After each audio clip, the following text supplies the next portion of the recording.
غامدی۔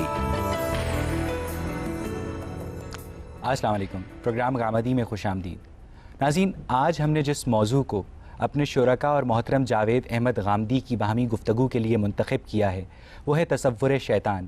جی ہاں ناظرین، وہی شیطان جو اگر آدم کو نہ بہکاتا تو شاید آج ہم دنیا میں نہ ہوتے، وہی شیطان جو لمحوں کی خطا کے باعث صدیوں کی سزا کاٹ رہا ہے، وہی شیطان جسے اقبال نے جمہوریت کا بانی قرار دیا، جس کی شخصیت پہ اخوان الصفا اور سر سید احمد خان نے تحفظات کا اظہار کیا اور اسے صرف برائی کی کشش قرار دیا۔ منصور حلاج اور ابن عربی شیطان کو توحید کا علم بردار کیوں سمجھتے ہیں؟ اگر ہر گناہ کے لیے شیطان بہکاتا ہے تو پھر شیطان کو نافرمانی کے لیے کس نے بہکایا؟ کیا ہم اپنے اعمال کی ذمہ داری شیطان پہ ڈال سکتے ہیں؟ اگر شیطان آگ سے بنا ہے تو کیا دوزخ کی آگ اس پہ اثر کرے گی؟ اگر توبہ کا دروازہ ہمیشہ کھلا ہے تو کیا شیطان اب توبہ نہیں کر سکتا؟ کس چیز نے اسے اپنی 1000 سالہ عبادت سے دستبردار ہونے پہ مجبور کیا؟ اور آخر شیطان بہکاتا کیسے ہے اور ہم خود کو اس کے بہکاوے سے کس طرح محفوظ رکھ سکتے ہیں؟ یہی بحث ہمارے آج کے پروگرام کا موضوع گفتگو ہے۔ غامدی صاحب، اس سے پہلے کہ ہم پروگرام کو آگے لے کے چلیں، میں چاہوں گا کہ آپ شیطان کی شخصیت اور اس کے افعال پہ مختصر روشنی ڈالیے۔ شیطان کا لفظ عربی زبان کا لفظ ہے، جس طرح آپ اردو زبان میں کہتے ہیں سرکش ہو گیا، بالکل اسی مفہوم میں عربی زبان میں شیطان کا ایڈجیکٹو یا اسم صفت استعمال کیا جاتا ہے۔ کوئی شخص جب سرکشی اختیار کرتا ہے انسانوں میں سے تو اسے بھی شیطان کہا جا سکتا ہے، جنوں میں سے سرکشی اختیار کرتا ہے تو اسے بھی شیطان کہا جا سکتا ہے، یہاں تک کہ زبان کے لحاظ سے اگر کوئی جانور سرکش ہو جائے تو اس کے لیے بھی شیطان کا لفظ بولا جا سکتا ہے۔ تو یہ ایک اسم صفت ہے، ایک ایڈجیکٹو ہے، اور جس طریقے سے دوسرے اسماء صفات استعمال ہوتے ہیں یا دوسرے ایڈجیکٹیوز استعمال ہوتے ہیں، بالکل اسی طریقے سے یہ لفظ بھی عربی زبان میں استعمال ہوتا ہے۔ ہماری اردو میں بھی آپ دیکھیے اس کے وہی استعمالات ہیں۔ بچہ بعض اوقات حدود سے تجاوز کر کے شرارت کرنے لگ جائے تو ہم کہتے ہیں کہ تم تو شیطان ہو رہے ہو۔ تو یہ استعمالات قرآن مجید میں بھی ہیں۔ مثال کے طور پر دیکھیے کہ قرآن مجید کو آپ سورہ بقرہ میں شروع ہی کرتے ہیں تو وہاں قرآن یہ کہتا ہے کہ یہ لوگ جو مصالحت کی تجویزیں پیش کر رہے ہیں، یہ جب اپنے شیطانوں کے پاس جاتے ہیں تو ان سے جا کر یہ اور یہ کہتے ہیں۔ وہاں ظاہر ہے کہ شیطانوں سے مراد ان کے لیڈر ہیں، ان کے رہنما ہیں، وہ پیچھے بیٹھ کر شرارتیں کر رہے ہیں اور نبی صلی اللہ علیہ وسلم کی دعوت کو نقصان پہنچانے کے منصوبے بنا رہے ہیں۔ ان کی اس سرکشی کی وجہ سے انہیں شیطان کے لفظ سے تعبیر کر دیا ہے۔ ہم اپنی زبان میں بلکہ دنیا کی ہر زبان میں اس طرح کے اسماء صفات اسی طرح استعمال کرتے ہیں۔ مسئلہ صرف وہاں پیدا ہوتا ہے کہ جہاں قرآن ہمیں یہ بتاتا ہے کہ جس طریقے سے انسانوں کے اندر سے بعض لوگ سرکش ہو کر شیطان بن جاتے ہیں، بالکل اسی طریقے سے جنوں کے ساتھ بھی یہی معاملہ ہوا۔ یعنی اللہ تعالیٰ نے جو مخلوقات دنیا میں پیدا کی ہیں ان میں یہ معلوم ہوتا ہے کہ مادے کی تینوں صورتوں سے مخلوقات پیدا ہوئی ہیں۔ ایک صورت تو وہ ہے جس میں ہم مادے کو ٹھوس شکل میں دیکھتے ہیں، اس سے انسان کی تخلیق ہوئی ہے، بہت سے دوسرے جانوروں کی تخلیق ہوئی ہے۔ مادے کی ایک صورت وہ ہے کہ جس میں وہ انرجی بن جاتا ہے، اور جس کو آپ قدیم اگر تعبیر اختیار کریں تو زیادہ سے زیادہ آگ ہی سے تعبیر کر سکتے ہیں، اس سے جنات پیدا ہوئے ہیں۔ اور جب وہ لائٹ یا نور یا روشنی کی صورت میں بہت لطافت میں چلا جاتا ہے تو اس سے فرشتوں کو پیدا کیا گیا ہے۔ تو جتنی مادے کی صورتیں ہو سکتی ہیں ان سب سے اللہ تعالیٰ نے مخلوقات پیدا کی ہیں، اور ان میں یہ 3 مخلوقات بڑی غیر معمولی اہمیت کی حامل ہیں، چونکہ ان تینوں مخلوقات کو ارادہ دیا گیا ہے، ان تینوں مخلوقات کو اختیار دیا گیا ہے، ان تینوں مخلوقات کو شعور دیا گیا ہے۔ اب ظاہر ہے کہ جب شعور کو استعمال کیا جائے گا، ارادے کو استعمال کیا جائے گا تو برا استعمال بھی ہوگا، اچھا استعمال بھی ہوگا۔ جب برا استعمال آخری درجے میں ہوتا ہے اور سرکشی تک پہنچ جاتا ہے تو ہم اسے شیطنت سے تعبیر کرتے ہیں، اور جو آدمی اس طرح کی کسی حرکت کا ارتکاب کرتا ہے اسے شیطان سے تعبیر کرتے ہیں۔ یہ سادہ بات ہے، اس کے اندر کوئی بڑا فلسفہ نہیں ہے۔ کہ آپ ابلیس کی شخصیت اور افعال پہ تھوڑی سی روشنی ڈالیں۔ ابلیس کے بارے میں قرآن مجید نے ہمیں یہ بتایا ہے کہ وہ جنات میں سے تھا۔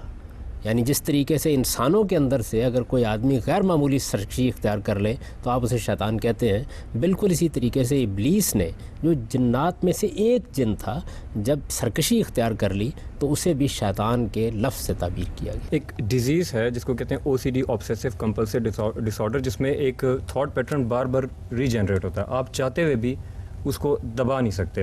تو میرا سوال یہ ہے کہ کیا اس میں بھی آپ کی فری ول اس میں مطلب کہ کوئی رول پلے نہیں کر رہی ہوتی؟ کیا اس میں بھی شیطان انوالو ہے؟ اگر اس میں شیطان انوالو نہیں ہے، اس کا گناہ سارا میرے سر ہے، تو اس اسلام میں اس کی کیا سزا ہے؟ یہ شیطان کب آپ پر اثر انداز ہوتا ہے اس کا ایک قانون ہے جو قرآن مجید نے بیان کر دیا ہے۔ ایسا نہیں کہ ہر موقع کے اوپر وہ یہ کام کرنے کے لیے آ جاتا ہے۔ سب سے پہلے آپ کا ارادہ اور آپ کا اختیار روبہ عمل ہوتا ہے۔ اگر آپ بیمار ہیں، آپ کے اوپر کوئی ایسی کیفیت طاری ہے کہ جس میں آپ کا ارادہ اور آپ کا اختیار ویسے ہی معطل ہوا ہے، تو اس میں شیطان کیا کرے گا آکے؟ انسان کو ایک باشعور مخلوق بنایا گیا ہے جس کو ارادہ اور اختیار دیا گیا ہے۔ جب انسان اپنے ارادے اور اختیار کو استعمال کر کے سرکشی کا راستہ اختیار کرتا ہے، سرکشی کا مطلب کیا ہے؟ سرکشی کا مطلب یہ ہے کہ آپ پر حقیقت واضح ہو گئی ہے، اس کے باوجود آپ اس سے انحراف کر رہے ہیں، آپ ایک چیز کو غلط سمجھتے ہیں، اس کے باوجود آپ اس کا ارتکاب کرنے پر تلے ہوئے ہیں۔ تو یہ چیز جب آپ کے اندر پیدا ہو جاتی ہے تو ایک خاص مرحلے پر آ کر پھر شیاطین کو بھی موقع مل جاتا ہے، خواہ وہ دنیاوی زندگی میں آپ کے گرد و پیش ہوں جن کو آپ انسانوں کے شیاطین کہتے ہیں، یا وہ جنات میں سے ہوں، وہ اپنا اثر ڈالنا شروع کر دیتے ہیں۔ تو پہلا کام ہم کرتے ہیں، یعنی ہمارا ارادہ، ہمارا اختیار جو ہمارے اختیار میں ہے، پہلے ہم اس کو استعمال کرتے ہیں۔ اس کا استعمال صحیح بھی ہو سکتا ہے، اس کا استعمال غلط بھی ہو سکتا ہے۔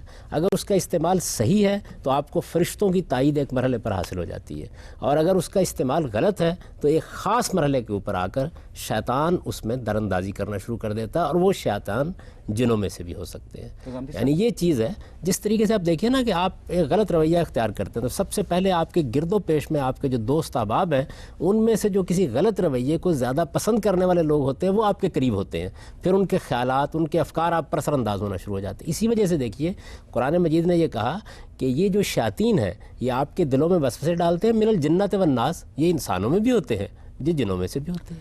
غامدی صاحب، یہاں سے ہم آپ کی بات کو آگے بڑھائیں گے، لیکن ناظرین اس سے پہلے وقت ہوا ایک چھوٹے سے بریک کا۔ حاضر ہوتے ہیں بریک کے بعد۔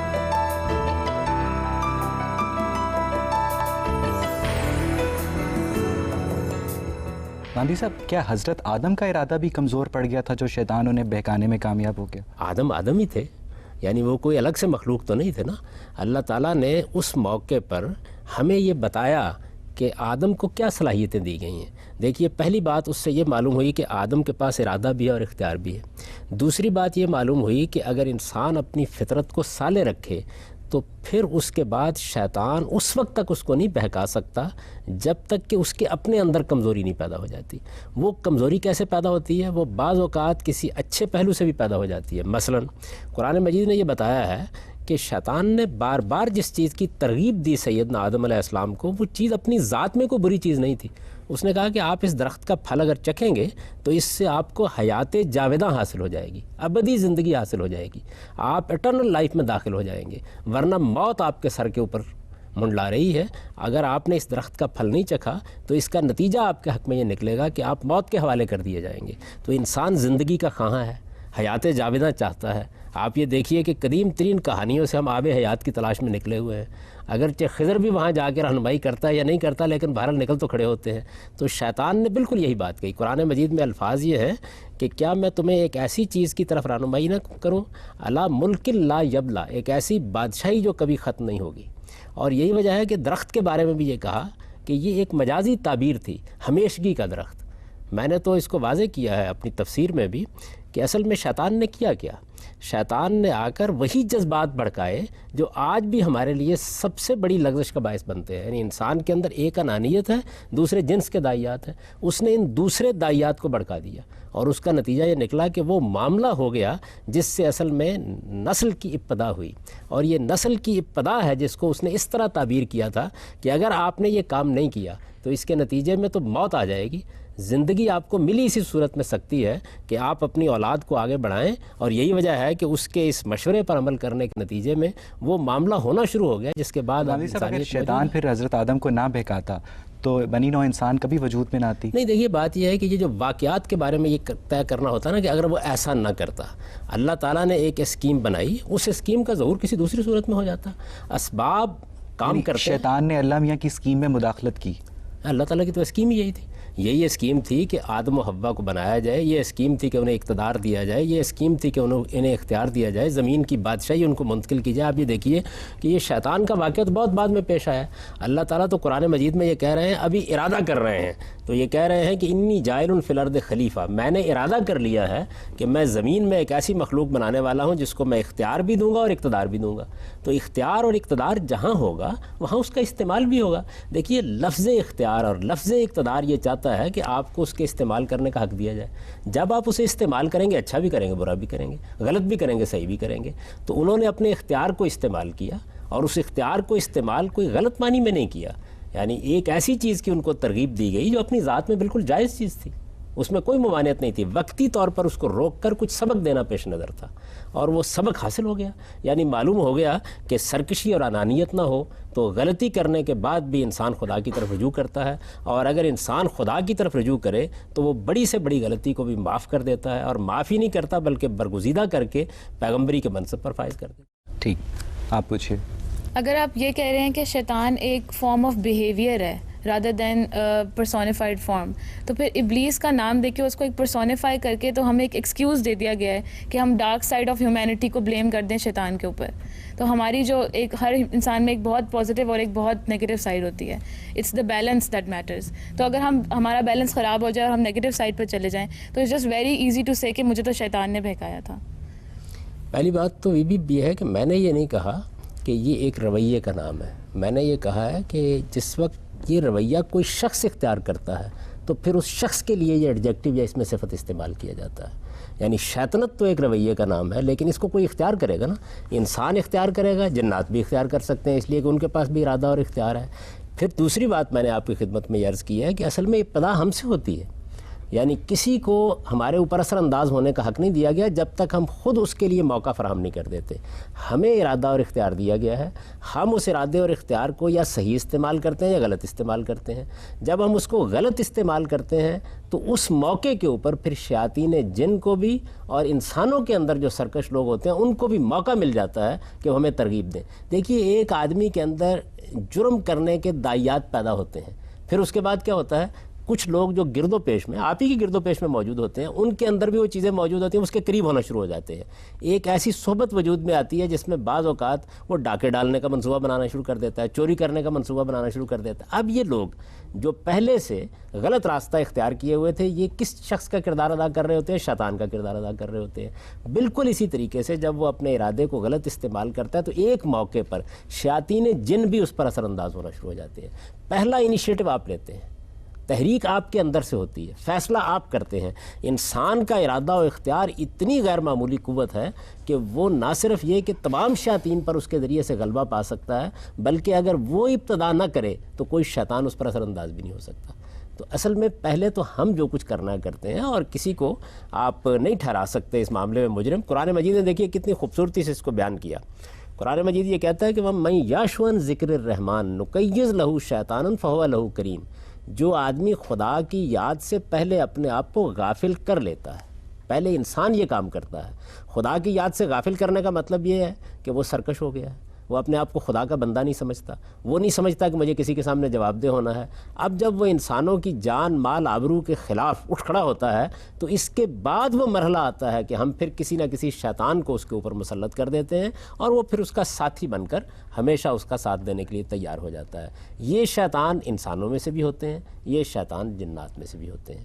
تو اصل میں یہ بعد کا مرحلہ ہے, یعنی پہلے ہم ایک غلطی کرتے ہیں, اس کے بعد آ کر شیاطین ہم پر اثر انداز ہوتے ہیں. پہلے ہم غلط کام کے لیے باہر نکلتے ہیں, اس کے بعد بری صحبت ہم پر اثر انداز ہونا شروع ہو جاتی ہے. بالکل ایسے جیسے انسانوں سے آپ متاثر ہوتے ہیں, اسی طرح آپ جنات سے بھی متاثر ہوتے ہیں.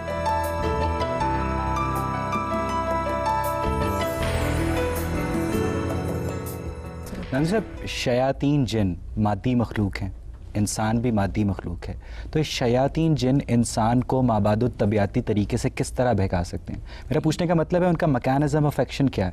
یہ تو ہم نہیں جانتے. اس کی وجہ یہ ہے کہ بے شمار ایسی مخلوقات ہیں کہ جن کے عمل کرنے کے طریقوں سے ہم واقف نہیں ہیں.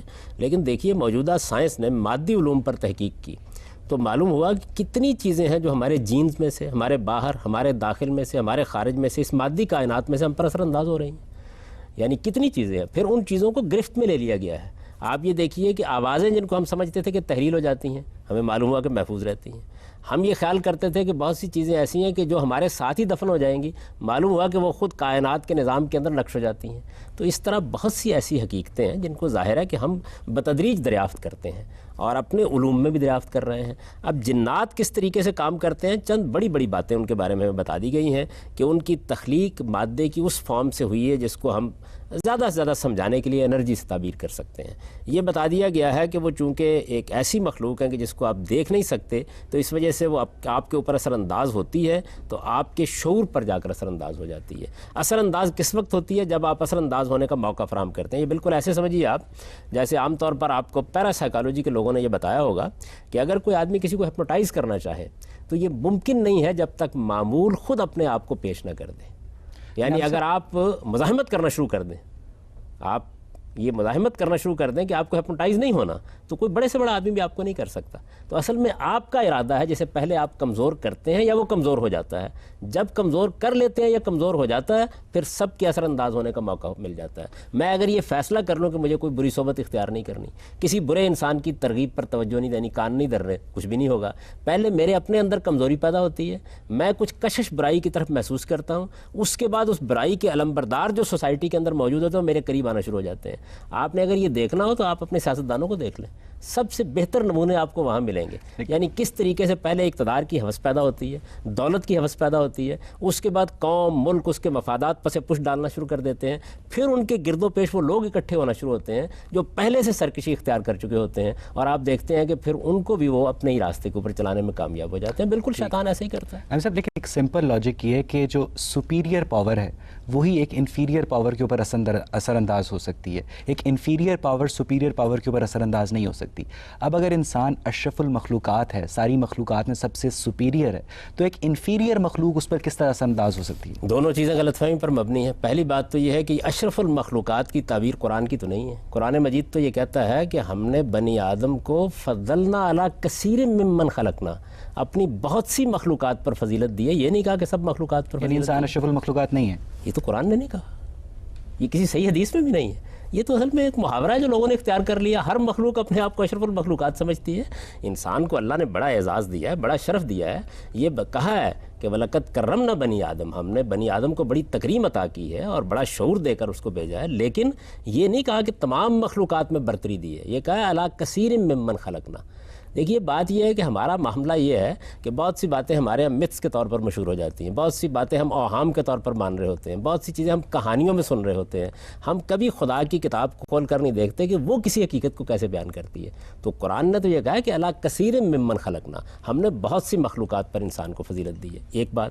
دوسری بات یہ ہے کہ یہ بات ہی درست نہیں ہے کہ ایک برتر مخلوق کی صرف اثر انداز ہوگی۔ دیکھیے بات یہ ہے کہ تمام حیوانات کتنے کمتر ہیں، اس کے باوجود ہم پر اثر انداز ہو جاتے ہیں، بعض اوقات ہمیں مار تک ڈالتے ہیں، بعض اوقات ہم ان کے معاملے میں بالکل بے بس ہو جاتے ہیں۔ اگر کبھی تجربہ کرنا ہو تو ایک طرف انسان کی برتری دیکھیے کہ وہ شیر کو پنجرے میں قید کر لیتا ہے، دوسری طرف اس کی بے بسی دیکھیے کہ اگر جنگل میں کہیں سابقہ پیش آ جائے، کہیں جنگل میں سابقہ پیش آ جائے تو دیکھ لیجئے کس حالت کو پہنچ جاتا ہے۔ لیکن اب ہم جن کو پنجرے میں قید نہیں کر سکتے، ہم جانور کو تو کر لیں گے، جن کو کیسے کریں گے؟ میں آپ سے گزارش کر رہا ہوں، دیکھیے بات یہ ہے کہ کر سکتے ہیں یا نہیں کر سکتے، اس معاملے میں لوگ اپنے تجربات مختلف بیان کرتے ہیں، اور ایک وقت آپ نے دیکھا قرآن نے بھی یہ بیان کیا کہ اللہ تعالیٰ نے انہی جنات کو جن کو آپ برتر مخلوق کہہ رہے ہیں ان کو سیدنا سلیمان کی گرفت میں دے دیا تھا، وہ ان کے لیے کام کرتے تھے۔ یعنی قرآن مجید نے اس کی پوری تفصیل بیان کی ہے۔ پھر وہ واقعہ بیان کیا جس کے بعد جنات کو یہ معلوم ہوا کہ ان کے علم کے بھی حدود ہیں، وہ اتنا غیب کا علم نہیں رکھتا، اس لیے کہ سید سلیمان کی موت کے بارے میں وہ پہلے سے نہیں جان سکے کیا صورتحال ہوئی اور کیا نہیں ہوئی۔ تو یہ سارے معاملات پیش آتے رہتے ہیں، مختلف مخلوقات ایک دوسرے سے کام لیتی رہتی ہیں، ان کے کام آتی بھی رہتی ہیں۔ مثال کے طور پر دیکھیے نا کہ جنگ بدر کے بارے میں قرآن یہ بیان کرتا ہے کہ اس میں انسان لڑنے کے لیے اترے لیکن ان کی مدد کے لیے ہم نے فرشتے ان کی پشت پر کھڑے کر دیے۔ تو وہاں دیکھیے کہ ایک بڑی برتر مخلوق جو فرشتے ہیں، جو جنات سے بھی زیادہ برتر ہے اپنی خلقت کے لحاظ سے، وہ انسان کی مدد، تائید اور اس کی رہنمائی کے لیے وہاں۔ لیکن صاحب اگر جنگ بدر میں فرشتے کھڑے کر دیے تو پھر جنگ احد میں کیوں نہیں کیے؟ یہ بات یہ ہے کہ اللہ تعالیٰ کا ایک قانون ہے مدد کرنے کا۔ وہ مدد کرنے کا قانون یہ ہے کہ جب آپ کسی اللہ تعالیٰ کے کام کے لیے میدان میں اترتے ہیں تو آپ کو کوئی غلطی نہیں کرنی۔ اگر آپ نے صبر اور ثبات سے کام لیا ہے تو مدد ملے گی، اگر ایسا نہیں ہے تو نہیں ملے گی۔ وہاں مسلمانوں نے غلطی کی، اس کی سزا دینی ضروری تھی، اس لیے کہ ان کا تزکیہ مقصود تھا، ان کو الگ کرنا مقصود تھا، اور یہ بتانا مقصود تھا کہ وہ بھی اپنے آپ کو پاکیزہ بنانے کے لیے اپنی غلطیوں پر توجہ کریں۔ تو اللہ کے قانون کو سمجھنا چاہیے۔ یہ بالکل ایسے ہی ہے کہ آپ دیکھیے کہ آپ حفظان صحت کے اصولوں کی اگر پابندی نہیں کرتے ہیں تو اس کے بعد شفا بھی اللہ دیتا ہے، زندگی بھی اللہ دیتا ہے، موت بھی اللہ دیتا ہے، لیکن جو آپ نے خلاف ورزی کیا اس کی سزا بھی پھر اس کے قانون کے مطابق آپ کو مل جاتی ہے۔ تو یہی معاملہ اس وقت ہوا جنگ احد میں۔ تو آپ جانتے ہیں کہ رسالت میں آپ صلی اللہ علیہ وسلم نے جو ایک جنگی تدبیر بتائی تھی، مسلمانوں کے ایک حصے نے اس کی خلاف ورزی کی۔ جب خلاف ورزی کی تو اللہ تعالیٰ اس پر تبصرہ کرتے ہیں سورہ آل عمران میں، اور یہ کہتے ہیں کہ یہ مقصد تھا تاکہ معلوم ہو جائے کہ تم میں سے کون پیغمبر کے ساتھ کھڑا ہے حقیقی معنی میں اور کون نہیں کھڑا ہے۔ تو چونکہ دنیا آزمائش اور امتحان کے اصول پر بنی ہے، اس وجہ سے یہاں یہ تو نہیں ہو سکتا کہ ایک ہی معاملہ کیا جائے۔ انسان جو رویہ اختیار کریں گے اس کے لحاظ سے ان کے ساتھ معاملہ کیا جائے۔ ٹھیک، آپ پوچھیں۔ شیطان کس طرح کی چیزوں کے میں ملوث ہوتا ہے؟ دیکھیے بات یہ ہے کہ جس وقت آپ ایک غلط ارادہ کر لیتے ہیں، آپ نے فیصلہ کر لیا کہ آپ ایک غلط کام کریں گے، آپ نے اپنے ارادے اور شعور سے یہ فیصلہ کیا، آپ چل پڑے اس مقصد کے لیے، اب شیطان کو موقع ملتا ہے، آپ معمول بن چکے ہیں اس کے۔ اب جس وقت آپ اپنے آپ کو ایک معمول کی حیثیت سے پیش کر دیتے ہیں، یہ آپ کا ارادہ ہے، اس کے بعد وہ اثر انداز ہونا شروع ہو جاتا ہے۔ تو جب آپ اپنے آپ کو کسی برائی کے حوالے کر دیتے ہیں، اس کے بعد پھر شیاطین جن بھی اثر انداز ہوتے ہیں اور شیاطین انس بھی اثر انداز ہوتے ہیں۔ آپ کے گھر میں جو ٹیلی ویژن رکھا ہوا ہے وہ اپنے اندر ریسیو کرنے کی صلاحیت رکھتا ہے، تبھی یہ ممکن ہوتا ہے کہ جو کچھ ٹیلی ویژن اسٹیشن میں ہو رہا ہے وہ اپنے گھر میں آپ دیکھ سکیں، اس کے بغیر ممکن نہیں ہوتا۔ تو انسان بھی جس وقت کسی سگنل کو ریسیو کرنے کے اپنے آپ کو قابل بنا لیتا ہے اور وہ اپنے ارادے اور اختیار سے بناتا ہے، پھر انسانوں کا سگنل بھی اس تک پہنچتا ہے اور جنات کا بھی اس تک پہنچتا ہے اور فرشتوں کا بھی پہنچتا ہے۔ غامدی صاحب، یہاں سے ہم آپ کی بات کو آگے بڑھائیں گے، لیکن ناظرین اس سے پہلے وقت ہوا ایک چھوٹے سے بریک کا۔ حاضر ہوتے ہیں بریک کے بعد۔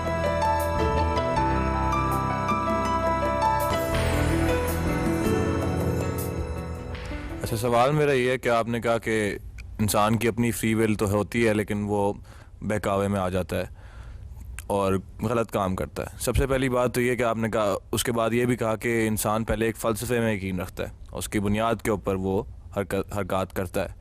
تو سب سے پہلی بات تو یہ ہے کہ غلط اور صحیح میں فرق کیا ہے، یہ کس طرح ڈیفائن کرتے ہیں۔ دوسری بات یہ ہے کہ اگر کوئی انسان فرض کریں کہ ایک مزدور ہے جو سارا دن کام کرتا ہے اور ساری زندگی محنت کرتا ہے، لیکن اب اس کے گھر میں آٹا نہیں ہے، اس کے پاس اس کے بچے جو ہیں 6 دن سے بھوکے بیٹھے ہوئے ہیں، اور جب ان کی وہ حالات دیکھ کے وہ کسی آٹے کی فیکٹری میں ڈاکہ ڈالتا ہے تو کیا اس کے اوپر شیطان نے ایکٹ کیا ہے؟ اسی طرح صحیح اور غلط میں فرق کہاں سے بیان ہوتا ہے، اس کے لیے آپ کو ایک ڈومیننٹ آئیڈیالوجی چاہیے ہوتی ہے۔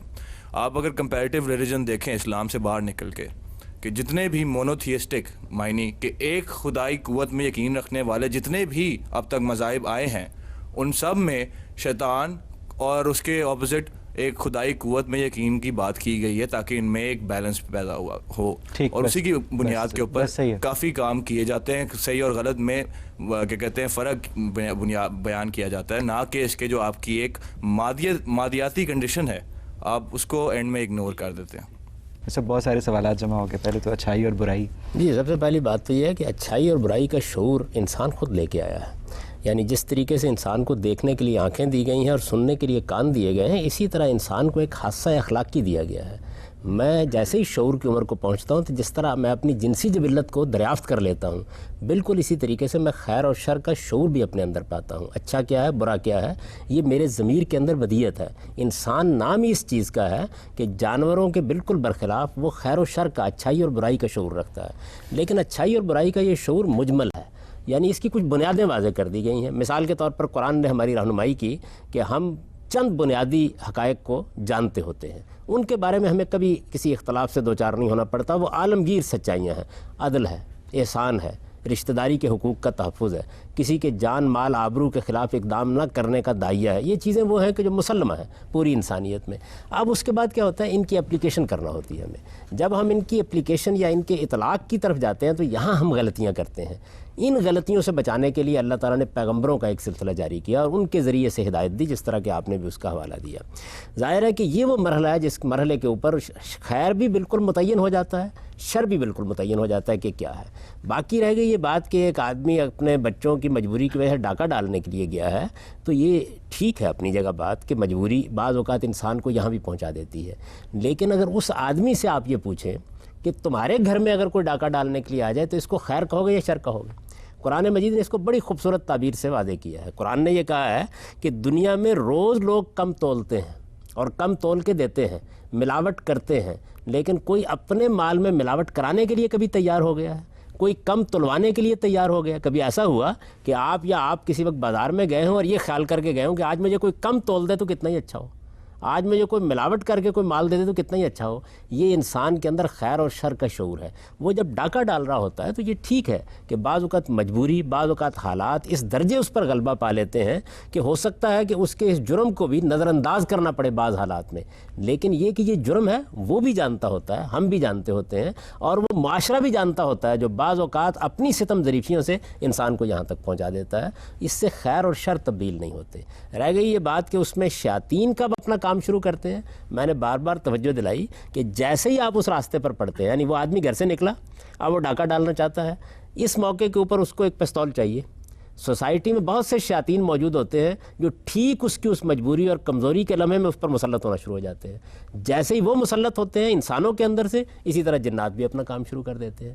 اب اس کے بالکل برعکس فرض کیجئے ایک آدمی سخت مجبوری کے عالم میں بھی کوئی برائی کرنے کے لیے تیار نہیں ہوتا, سخت سے سخت حالات کے اندر بھی خدا کے دیے کے اوپر کانے ہوتا ہے, اس کے اوپر بڑی سے بڑی مصیبت بھی آ جاتی ہے تو اس میں بھی وہ اخلاقی اصولوں کا خیال رکھتا ہے, تو فرشتے اس کے اوپر سکینت نازل کرنا شروع کر دیتے ہیں اس کے اس ارادے کی قدر کرنے کے لیے. اسی کو بیان کیا قرآن نے ایک تمثیل میں کہ سیدنا یوسف نے اپنے کردار کی حفاظت کی, مسلسل حفاظت کی, برسوں حفاظت کی. ایک موقع ایسا آ گیا کہ جس میں جب زلیخا نے انہیں اپنی طرف دعوت دی تو اس وقت کردار کی حفاظت کرنا بڑا مشکل کام بن گیا. یعنی ترغیب ایسی تھی, معاملات اس طرح کے تھے, صورتحال ایسی بنا دی گئی کہ کسی عام انسان کے لیے ممکن نہیں تھا. اب خدا کی قوت نمودار ہوئی اور اپنے بندے کو اس نے برائی نہیں کرنے دی. تو یہ چیز جو ہے یہ کب حاصل ہوتی ہے؟ جب آپ اپنے آپ کو اس کا استحقاق ثابت کر دیتے ہیں, یعنی جب آپ اس قابل اپنے آپ کو کر لیتے ہیں کہ اب خدا بھی آپ کی مدد کرے, فرشتے بھی آپ کی مدد کریں. بین ہی یہی معاملہ شیاطین کے ساتھ ہوتا ہے. آپ جب کمزور ہوتے چلے جاتے ہیں پھر ایک وقت میں شیطان آپ پر قابو پا لیتے ہیں. جن لوگوں نے نفسیاتی امراض کا مطالعہ کیا وہ یہ جانتے ہیں کہ ڈپریشن کا مریض پہلے دن ڈپریشن کا مریض نہیں ہو جاتا. پہلے مرحلے میں یہ چیز اس کے اندر اس کے ارادے کی کمزوری سے داخل ہونا شروع ہوتی ہے, پھر ایک وقت تک وہ اس کا مقابلہ کرنے کی صلاحیت رکھتا ہے, پھر اتنا کمزور ہو جاتا ہے کہ مقابلہ نہیں کر پاتا, یعنی آہستہ آہستہ بیماری ہی اس کے اوپر مسلط ہو جاتی ہے. یہی معاملہ اصل میں پورے انسان کے ساتھ ہوتا ہے. نبی صاحب, سورہ سواد میں قرآن مجید میں شیطان اللہ تعالیٰ کو مخاطب کر کے کہتا ہے کہ اے رب تیری عزت کی قسم میں تیرے سب بندوں کو بہکاؤں گا سوائے ان لوگوں کے جنہیں تو نے اپنے لیے خاص کر لیا یا خالص کر لیا. یہاں خاص لوگوں سے مراد کون لوگ ہیں اور انہیں عام لوگوں کے مقابلے میں شیطانی ترغیب سے ڈیوائن امیونٹی کیوں دی گئی ہے؟ نہیں, دیکھیے بات یہ ہے کہ شیطان نے اپنی سرکشی کا جب اظہار کیا ہے تو اس نے یہ بات واضح کر دی ہے کہ میں تو اپنی طرف سے ہر ایک ہی کو پکڑنے کی کوشش کروں گا. وہ کہہ رہا ہے سوائے ان لوگوں کے جنہیں تو نے اپنے لیے خاص. جی, میں اسی طرف آ رہا ہوں. یعنی وہ یہ کہہ رہا ہے کہ میں تو ہر ایک کو پکڑنے کی کوشش کروں گا, لیکن کامیاب کہاں ہوں گا؟ کامیاب وہاں ہوں گا جہاں کوئی تیرا بندہ نہیں رہے گا. یعنی یہاں جو بات بیان کی گئی وہی ہے کہ جن بندوں کو تو نے اپنا بندہ بنا لیا ہے, اور خدا اپنا بندہ کیسے بناتا ہے اس کو قرآن نے دوسری جگہ واضح کر دیا کہ جو بندے خدا کو یاد رکھتے ہیں, جو خدا کے سامنے پیشی اور حاضری کے تصور کے ساتھ جیتے ہیں, ان کو خدا اپنا بندہ بنا لیتا ہے. تو جن کو خدا اپنا بندہ بنا لیتا ہے, جب وہ اس قابل اپنے آپ کو کر لیتے ہیں, پھر شیطان ان پر اثر انداز نہیں ہوتا. یہی بات ہے جس کو رسالت پاک صلی اللہ علیہ وسلم نے ایک موقع کے اوپر بیان کیا. جب ایک شخص نے آپ سے پوچھا کہ کیا آپ کے ساتھ بھی شیطان ہے, تو آپ نے فرمایا ہاں, لیکن میں نے اس کو مسلمان کر لی. یعنی جس وقت آپ نے اپنے اندر جو خیر کے دائیات تھے ان کو نشو و نما دی, شر کے دائیات پر آپ نے قابو پانے کی کوشش کی, تو یہ دیکھیے کتنی خوبصورت ادبی تعبیر ہے کہ وہی دائیات جو مجھے برائی کی طرف لے جاتے تھے اب وہ خدا کے سامنے صرف گندہ ہو گئے.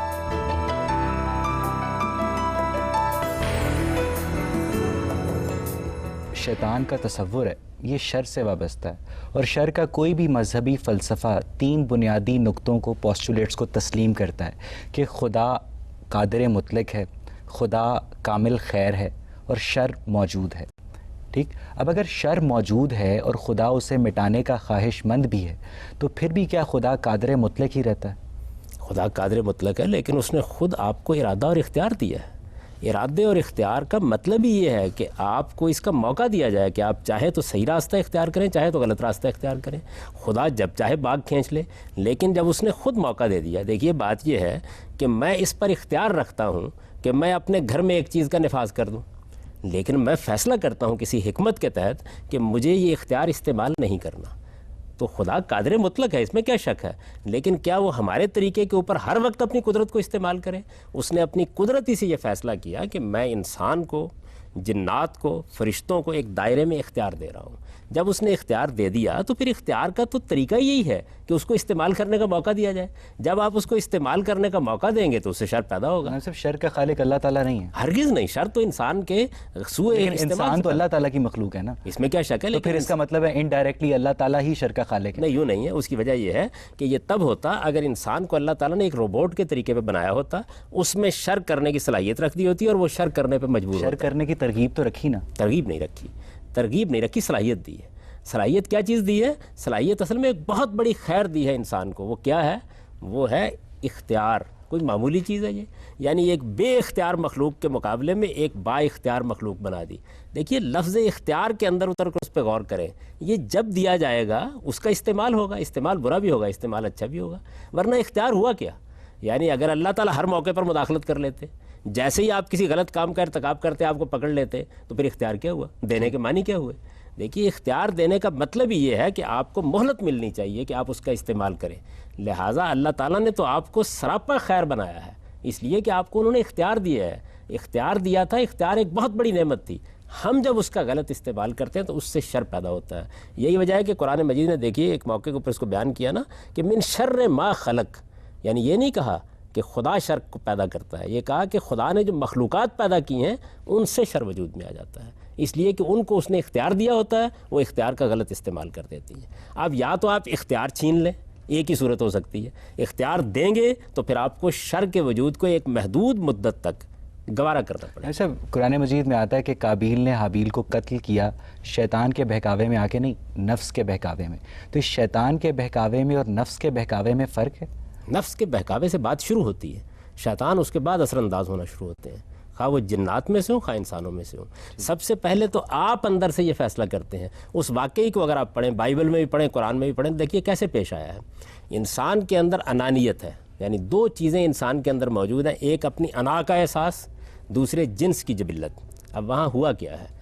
اس نے آ کے خدا کے حضور میں قربانی پیش کی ہے، اس کی قربانی قبول نہیں کی گئی، اس سے اس کی انا پر چوٹ پڑی ہے. اب بجائے اس کے کہ وہ اس پر غور کرتا کہ قربانی کیوں قبول نہیں کی گئی، اللہ تعالیٰ مجھ سے کیوں ناراض ہے، میرے اندر کیا خرابی ہے.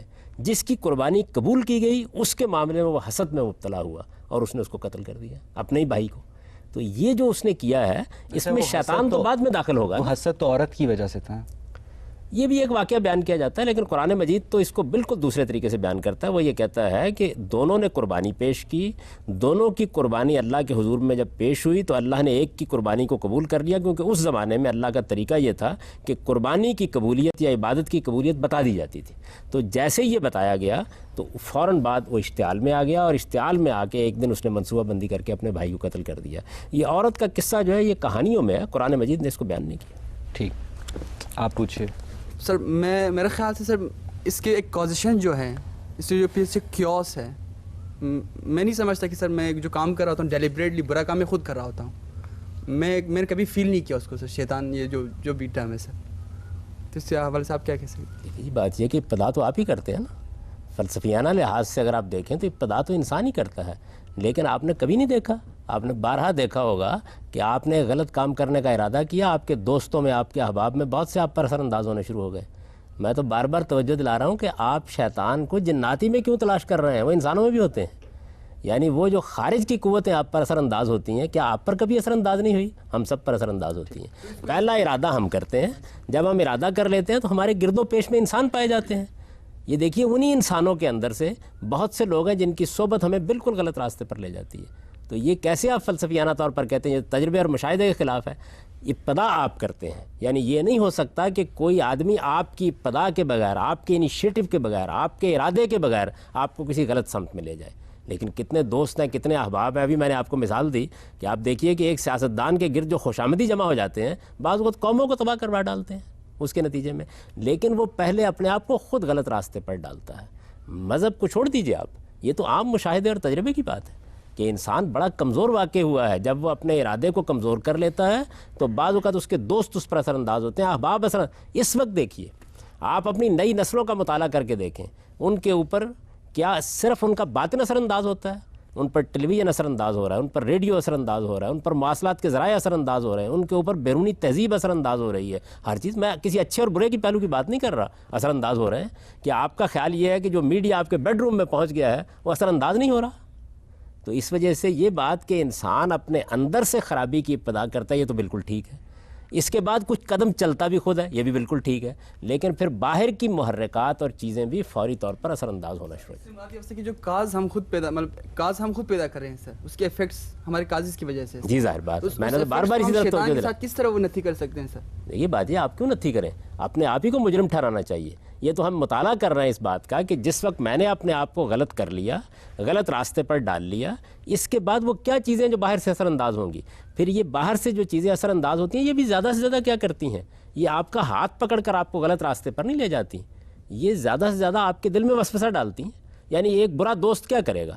آپ کو ترغیب دے گا نا، بات کرے گا، دلائل دے گا، قبول تو آپ نے کرنا ہوتا ہے. تو آخر تک انسان ہی کر رہا ہوتا ہے جو کچھ اس نے کرنا ہے، لیکن یہ بات کہ اثر انداز ہوتی ہیں دوسری چیزیں. یعنی میری بات کا یہ مطلب نہیں ہے کہ آپ شیطان پر یا کسی دوست پر ذمہ داری ڈال کے فارغ ہو جائیں. نہیں، ارادہ تو آپ نے کیا، اپنے اختیار کو استعمال کیا، لیکن گرد و پیش کے اندر سے جو چیزیں مؤثر ہو رہی ہیں ان کا آپ کیسے انکار کر سکتے ہیں؟ تو ظاہری بات ہے سر، جو کنسیکوینسز نکل رہے ہیں سر، اس کے تحت ہم نے اپنے سیکوینسز تو مرتب کرنے ہیں سر.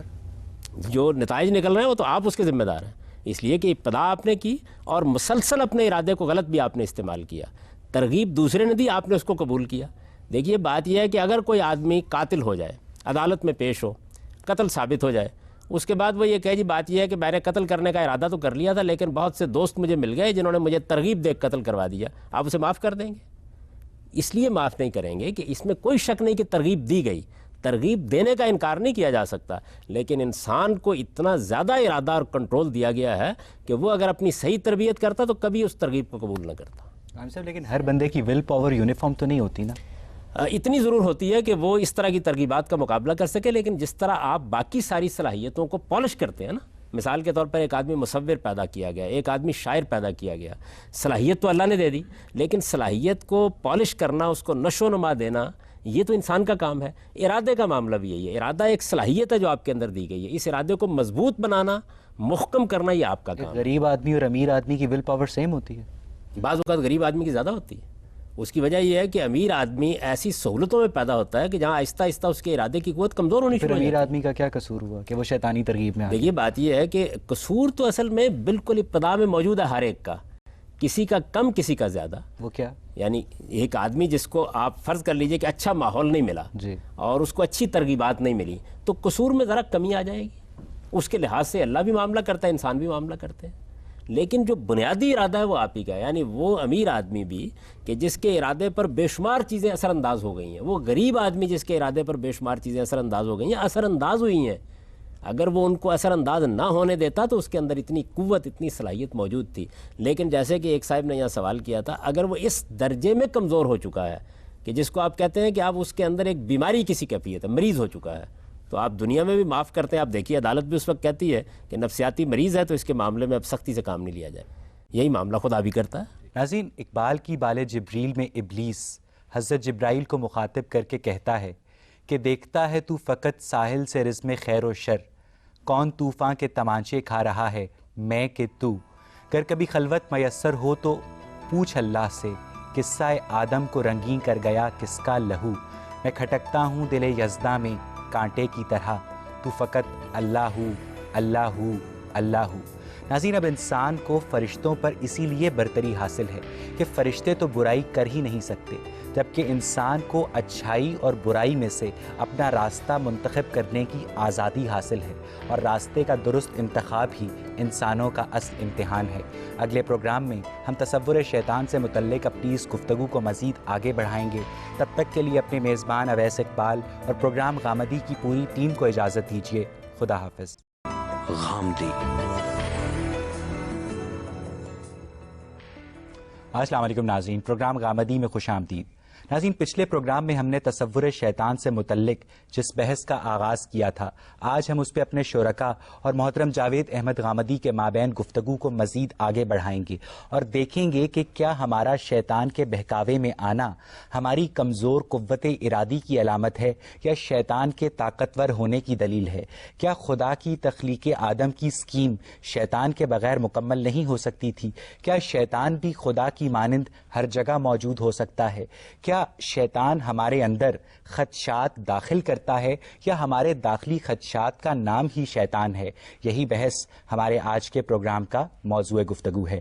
جی، آپ کا سوال. اسلامک تھیولوجی میں جتنی مونوتھیسٹک ہسٹری آف مین ہے، اور اس میں بتایا جاتا ہے کہ شیطان جو ہے اپنی ڈاؤن فال سے پہلے، اپنے زوال سے پہلے ایک خدا سے محبت کرتا تھا، ان کی عبادت کرتا تھا اور خدا کو پسند تھا. تو اور دوسرا قرآن میں جب اس کی خطا بتائی جاتی ہے تو اس کی صرف ایک خطا یا ایک گناہ بتایا جاتا ہے، جو یہ ہے کہ اس نے خدا کی نافرمانی کی. میرا سوال یہ ہے کہ قرآن میں جب شیطان کہتا ہے کہ میں سجدہ نہیں کروں گا کیونکہ میں اس سے بہتر ہوں، تو خدا اس کا انکار نہیں کرتا، نہ اس میں اس کی نفی کی جاتی ہے. تو اگر اس میں کیا یہ خدا کے اینڈ پہ یہ ایک کوئی انجسٹیفائڈ چیز نہیں ہے کہ اس نہ شیطان کو اپنی غلطی کا احساس دلایا گیا؟ دوسرا، جو خدا جو ایک رحیم ہستی ہے، ایک رحمت والی ہستی ہے، انسان کی ہسٹری ایک بے رحمی یا ایک انفرگیون ایکٹ سے شروع ہوتی ہے. تو خدا ایک جو رول ماڈل ہے پوری انسانیت کے لیے، وہ کیا کہتے ہیں پہلے شیطان کو فرگیو نہیں کر سکا تو ہمیں کیا فرگیو کرے گا؟ پہلی بات جو آپ نے فرمائی ہے کہ شیطان خدا سے بہت محبت کرتا تھا، غالباً آپ کا اشارہ ابلیس کی طرف ہے.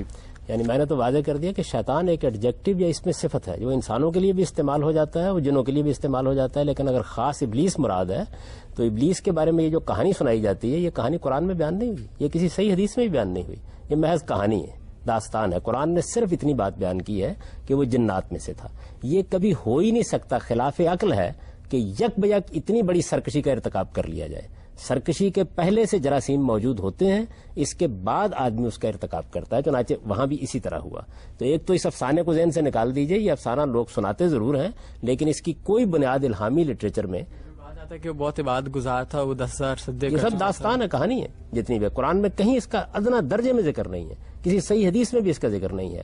میں تو اسی لیے بار بار نوجوانوں کو توجہ دلاتا ہوں کہ ان کے گھر میں اللہ کی کتاب موجود ہوتی ہے، اس کو نکال کے کبھی پڑھیں تو انہیں معلوم ہو کہ کتنی کہانیاں اور داستانیں ہیں جو ہمارے یہاں مشہور ہو چکی ہیں، درحال کہ اس کی کوئی بنیاد نہیں ہوتی. دوسری چیز یہ ہے کہ جو شیطان نے کیا وہ صرف نافرمانی نہیں ہے، وہ سرکشی ہے. دیکھیے، نافرمانی تو سیدنا آدم علیہ السلام سے بھی ہوئی. سرکشی کا مطلب یہ ہے کہ جب آپ سے ایک غلطی ہو گئی تو غلطی کا پہلی بات تو یہ کہ محرک کیا ہے. آدم کی غلطی کا محرک اللہ تعالیٰ نے یہ بتایا ہے کہ انہیں ترغیب دے گئی کہ اگر آپ یہ غلطی کریں گے جس کو اللہ نے منع کر دیا تھا وہ کام کریں گے تو اس سے آپ کو حیات جاویداں ابدی بادشاہی حاصل ہو جائے گی. یہ ایک اچھی بات ہے جس کی طرف وہ لپکے، یہ اپنی ذات میں بری بات نہیں ہے. شیطان نے یا ابلیس نے جو غلطی کی یا نافرمانی کی، اس کا محرک دیکھیے کیا ہے. اس کا محرک کسی اچھی چیز کو حاصل کرنے کا جذبہ نہیں ہے، انانیت ہے. اس نے جو استدلال کیا وہ یہ تھا کہ مجھے آپ نے آگ سے پیدا کیا ہے، میں ایک برتر مخلوق ہوں، اس کو آپ نے مٹی سے پیدا کیا ہے، یہ ایک کہتر مخلوق ہے، آپ نے اس کے سامنے مجھے سجدہ ریز ہونے کے لیے کیوں کہا. یہ در حقیقت انانیت اور تکبر ہے. انانیت اور تکبر کا ہی چلے اظہار ہو گیا. جس وقت توجہ دلائی گئی کہ یہ تکبر کس کے سامنے کر رہے ہو، عالم کے پروردگار کے سامنے کر رہے ہو، تو آدم کو جب توجہ دلائی گئی تو آپ دیکھیے قرآن کیا کہتا ہے. وہ فوراً توبہ کر کے رجوع کر کے اللہ کی طرف متوجہ ہو گئے اور انہوں نے اللہ تعالیٰ سے درخواست کی کہ ان سے فی الواقع غلطی ہوئی، انہیں معاف کر دیا جائے. اس نے کیا کیا؟ اس نے کہا کہ نہ صرف یہ کہ میں نے صحیح کیا ہے بلکہ میں اس سرکشی پر قائم ہوں اور اب میں قیامت تک انسانوں کو گمراہ کرنے کی ذمہ داری اپنے اوپر لے رہا ہوں. اس کے بعد خدا کیا رحمت فرمائے. وہ رحمت مانگنے کب گیا ہے؟ یہ تو آپ کی ہمدردی ہے اس کے ساتھ جو آپ فرما رہے کرتے ہیں. اچھا، فرشتے نوری مخلوق ہیں تو ایک نوری مخلوق کس طرح خیر اور شر کا شعور رکھ سکتی ہے؟ اور اگر وہ خیر اور شر کا شعور رکھتی ہے تو کیا وہ شر کرنے کی صلاحیت بھی رکھتی ہے، جبکہ ہم جانتے ہیں کہ نہیں رکھتی؟ دیکھیے، بات یہ ہے کہ خیر اور شر کا شعور تو اللہ تعالیٰ ودیت کرے گا، اس کا کسی کے نوری یا خاکی ہونے سے کوئی تعلق نہیں ہے. یعنی اللہ تعالیٰ جس مخلوق کو چاہے گا خیر اور شر کا شعور دے دے گا، جس کو چاہے گا نہیں دے گا. بہت سے جانوروں کو اس نے خیر اور شر کا شعور نہیں دیا، حالانکہ ان کے اندر زندگی ہے اور وہ بھی بہرحال جبلتوں کے پابند ہیں، لیکن خیر اور شر کا شعور ان کے اندر نہیں ہے. انسان کو خیر اور شر کا شعور دیا گیا ہے، جنات کو دیا گیا، فرشتوں کو بھی دیا گیا ہے. یعنی تینوں مخلوقات خیر اور شر کا شعور رکھتے ہیں، باشعور مخلوقات ہیں. نافرمانی کرنے کی صلاحیت رکھتے ہیں، وہ کرتے نہیں. کیوں نہیں کرتے؟ اس لیے کہ ہمہ وقت خدا کے حضور میں رہتے ہیں. نافرمانی کرنے کی صلاحیت، یعنی وہ شجر و حجر کی طرح نہیں ہے کہ صلاحیت ہی نہیں رکھتے، ورنہ تو شرف کیا ہوا ان کا. وہ اللہ کے حضور میں رہتے ہیں، اس وجہ سے کبھی نافرمانی نہیں کرتے. بالکل ایسے ہے جیسے انسانوں میں سے جب کسی شخص کو پیغمبری کے منصب پر فائز کر دیا جاتا ہے تو پھر وہ خدا کے حضور میں ہوتا ہے اور آپ دیکھتے ہیں کہ اس سے غلطی نہیں ہوتی. کیا ہمیں اسلامی روایات میں بھی شیطان کی کوئی مارفولوجیکل ڈیٹیلز ملتی ہیں؟ بالکل ایسی کوئی چیز نہیں ملتی. یہ اصل میں عام طور پر جو وہم پرست قومیں ہیں ان کے اندر یہ خیالات پیدا ہو جاتے ہیں اور پھر وہ اپنی ذہنی تصویروں کو اس طریقے سے بیان کرتے ہیں. یعنی دیکھیے نا، قرآن مجید نے یہ بتایا ہے کہ ابلیس جنات میں سے تھا. جنات ایک اللہ تعالیٰ کی مخلوق ہے. تو جب اللہ تعالیٰ نے کسی ایک مخلوق کو پیدا کیا، جیسے انسانوں کو پیدا کیا، جیسے جانوروں کو پیدا کیا، اس میں سے کوئی شیطنت اختیار کرے گا تو اس کا ایک مجسم وجود تو ہوگا. اب سب یہ ایک بڑے مزے کی سچویشن سامنے آتی ہے کہ اگر ابلیس ایک جن تھا تو وہ کن دو جنوں کی اولاد تھا؟ اور اگر وہ خود پہلا جن تھا تو اس کی زوجہ کون تھی اور اس کی اولاد میں سے مسلمان جن کیسے ہو سکتے ہیں؟ نہیں تو میری ملاقات ہوگی تو میں پوچھوں گا اس سے، یہ سارے سوالات پھر ہی معلوم ہو سکے گا. دیکھیں بات یہ ہے کہ اس وقت دنیا کے اندر انسانوں کا آپ جائزہ لیں. آدم و حوا سے انسانیت کی ابتدا ہوئی ہے. ظاہر بات ہے کہ یہ تو آپ کسی طرح بھی نہیں مان سکتے کہ جو اولاد کا سلسلہ اب چل رہا ہے یہ ہمیشہ سے چلتا رہا ہوگا، کہیں سے تو ابتدا ہوگی نا. تو اس وجہ سے قرآن نے ہم کو یہ بتایا کہ پہلے مرحلے میں زمین کا پیٹ ہی ماں کا پیٹ بنا ہے، اس کے اندر سے انسانوں کو پیدا کیا گیا. انسانوں کو کیا، سب مخلوقات کو پیدا کیا گیا ہے. پھر اللہ تعالیٰ نے ایک لمبے عرصے کے بعد ہزاروں سال تک مخلوقات اس طرح سے پیدا ہوتی رہیں. ان کے اندر سے بعض مخلوقات کو اتنا ڈیولپ کر دیا کہ ان کے اندر اپنی نسل خود پیدا کرنے کی صلاحیت پیدا ہو گئی. اس کو قرآن نے لفظوں میں بیان کر دیا. دیکھیے قرآن کے الفاظ یہ ہیں، بدا خلق الانسان من طین ثم جعل نسلہ من سلالۃ من ماء مہین. ہم نے انسان کو پہلے مرحلے میں براہ راست گارے اور مٹی سے پیدا کیا، زمین کے پیٹ سے وہ نمودار ہوا. پھر اس کے بعد ایک لمبے عرصے تک ہم نے اسی صورت میں اس کو درست کرنا شروع کیا. پھر جب وہ بالکل درست ہو گیا تو اب ہم نے دوسرے مرحلے میں اپنی نسل خود پیدا کرنے کی صلاحیت. اس طرح تو آپ ایوولوشن کی تائید نہیں کر رہے. ایوولوشن کے دو پہلو ہیں. ایک ایوولوشن کا پہلو وہ ہے جس کو ڈارون نے پیش کیا، جہاں ایک خلیے سے پھر تمام مخلوقات وجود میں آتی چلی گئی ہیں. وہ تو اب تک ایک نظریہ ہے، اس کبھی حقائق کی میزان میں پورا نہیں اتر سکا. علم و عقل کبھی بھی اس کی تائید میں کچھ بھی فراہم نہیں کر سکے، بلکہ اب تو جو فاسلز کے نئے ریکارڈ دریافت ہو رہے ہیں وہ بتدریج اس کی نفی کرتے چلے جا رہے ہیں. ایک ارتقاء کا تصور ہوا ہے جو قرآن پیش کرتا ہے، اور وہ تصور یہ ہے کہ پہلے مرحلے میں جب مخلوقات کو پیدا کیا گیا تو زمین کے پیٹ سے وہ پیدا ہوتی رہیں اور پیدا ہونے کا عمل پھر ہزاروں سال پر ہوا اور تمام انواع الگ الگ وجود میں پذیر ہوئی، نہ کہ کسی ایک نوع سے تمام انواع پھوٹی ہیں. میں تو جب قرآن کی روشنی میں غور کرتا ہوں تو مجھے بالکل صاف واضح ہو جاتا ہے کہ آدم و حوا کی پیدائش جس طرح ٹوین پیدا ہوتے ہیں بالکل اسی طرح زمین کے پیٹ سے ہوئی ہے. اسی وجہ سے پسلی سے پیدا ہونے کی قدیم تعبیر اختیار کر لی.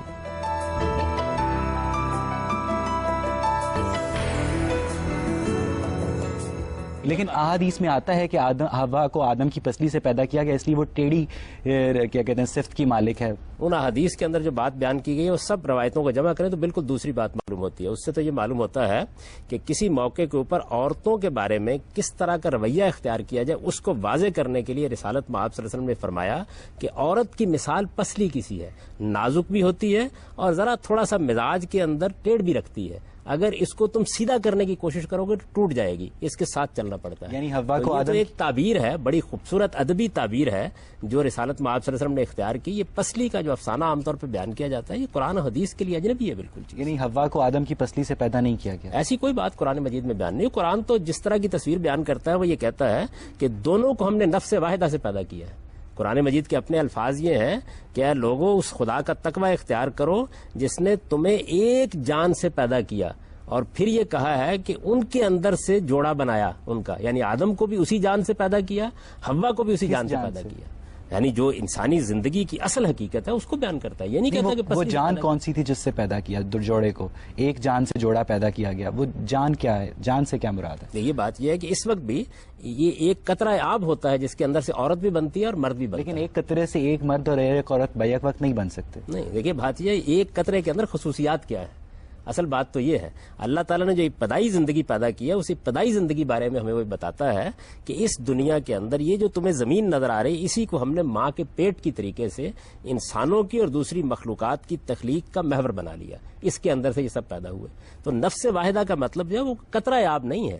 یہ تو میں نے سمجھانے کے لیے ایک مثال آپ کے سامنے واضح کی, یعنی ایک جان سے پیدا کیا, ان کی شخصیت ایک ہے, ان کی شخصیت میں کوئی فرق نہیں ہے. یہ نہیں ہے کہ ایک اصل ہے اور دوسرا اس کا ضمنی وجود ہے, بلکہ ایک ہی جان, ایک ہی شخصیت, ایک ہی حقیقت ہے جس سے ان کو وجود پذیر کیا. ٹھیک یار آپ پوچھو.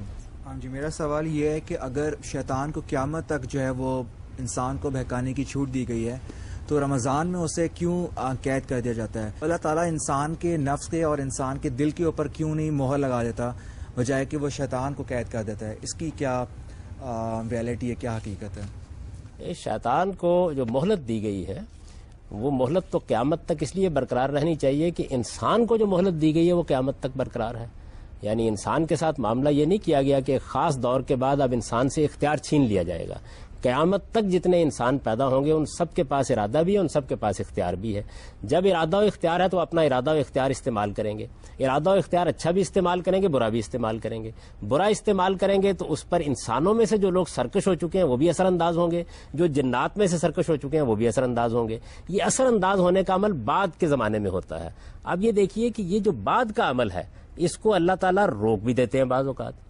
چنانچہ رمضان کے مہینے میں بعد کا عمل روکا جاتا ہے. آپ کے نفس کو روک دیا جائے تو پھر تو آزمائش ہی ختم ہو گئی, امتحان ہی ختم ہو گیا. یعنی ایک سپورٹ کھینچ لی جاتی ہے, جو برائی کے حق میں موجود ہے وہ کھینچ لی جاتی ہے, لیکن جو اچھائی کے حق میں سپورٹ ہے یعنی فرشتوں کی سکینت وہ رمضان میں بھی باقی رہتی ہے. اسلام میں ڈفرینٹ فرقے ہیں جو ڈفرینٹ کنسیپٹ دیتے ہیں اسلام کے بارے میں, تو ہم اپنے شعور کو استعمال کر کے کیسے ڈیسائیڈ کر سکتے ہیں کہ کون ٹھیک ہے؟ یہ بات یہ ہے کہ یہ جو سیکٹس یا فرقے ہیں یہ وجود میں کیسے آئے؟ شعور کو استعمال کرنے سے آئے. یعنی انسان اپنے شعور کو استعمال کرتا ہے تو کسی چیز کو سمجھنا چاہتا ہے تو اس میں غلطی بھی کھا جاتا ہے. بعض اوقات نیک نیتی سے غلطی کھاتا ہے, بعض اوقات تعصب کی وجہ سے غلطی کرتا ہے, بعض اوقات جذبات سے مغلوب ہو کے غلطی کرتا ہے. تو آپ اپنے شعوری سے اس کی غلطی اس پر واضح بھی کرتے ہیں. یعنی یہ فرقے اور یہ جو گروہ آپ کے ہاں بنے ہوئے ہیں یہ اس وقت ایک مصیبت بنتے ہیں جس وقت تعصبات میں مبتلا ہو جاتے ہیں. ورنہ انسان سوچتا ہے تو اس میں مختلف زاویہ نظر وجود میں آ جاتے ہیں. ابھی دیکھیے ہم سب لوگ بات کر رہے ہیں, ہم انسان ہیں, ہمارے مابین بہت سی چیزوں میں اختلاف ہوگا, تو یہ کیا کوئی قابل مذمت چیز ہے؟ یہی تو انسان کا شرف ہے. جب آپ اس اختلاف کو اپنے تعصب کی وجہ سے چھوڑنے کے لیے تیار نہیں ہوتے, سرکشی پر اتر آتے ہیں, صحیح بات بھی نہیں سنتے کسی دوسرے کی, اور باہمی احترام کے جذبے سے خالی ہو جاتے ہیں, تب یہ خرابی کا باعث بنتا ہے. تو انسان کا شعور ہی ہے جس کو استعمال کر کے مختلف آراء بنتی ہیں, اس سے پھر مختلف گروہ وجود میں آتے ہیں. انسان کا شعور ہی ہے جس کو استعمال کر کے آپ ان گروہوں کی غلطی بھی واضح کر سکتے ہیں. دیکھیے رسول اللہ صلی اللہ علیہ وسلم نے کتنی خوبصورتی سے یہ بات بیان کر دی کہ اگر آپ کو صحیح بات کو جاننا ہو تو آپ کے لیے کرائیٹیرین معیار کیا ہے. آپ نے فرمایا میری امت میں بھی بے شمار گروہ بن جائیں گے جیسے بنی اسرائیل میں بنے, لیکن وہ آدمی جو حقیقت کو جاننا چاہے اس کے لیے معیار کیا؟ آپ نے فرمایا ما انا علیہ و اصحابی. وہ صرف تھوڑی سی زحمت کر کے دین کے بارے میں جب کوئی مسئلہ پیش ہو تو یہ معلوم کر لے کہ میرا اور میرے صحابہ کا طریقہ کیا تھا. کتنا واضح معیار ہے.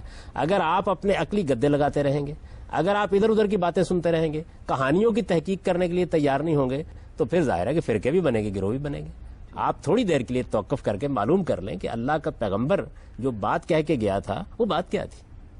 لیکن مسئلہ یہ ہے کہ مسلمانوں کا ہر فرقہ دوسرے فرقے کو شیطان کا پیروکار قرار دیتا ہے, جس سے جو اسلام کی وحدانیت ہے وہ پارا پارا ہو جاتی ہے. تو اس کا کوئی حل نہیں ہے؟ اس کا حل تعلیم ہے. دیکھیے یہ کیوں کرتے ہیں لوگ, اس کی وجہ یہ ہے کہ ہمارے اوپر جہالت کا غلبہ ہو چکا ہے. مسلمانوں کا بنیادی مسئلہ, ہمارے ہاں تو لوگ بہت سیاسی مسائل بیان کرتے ہیں, کوئی فلسطین کا مسئلہ بیان کرے گا, کشمیر کا مسئلہ, کوئی امریکہ کو گالیاں دے گا, کسی کو.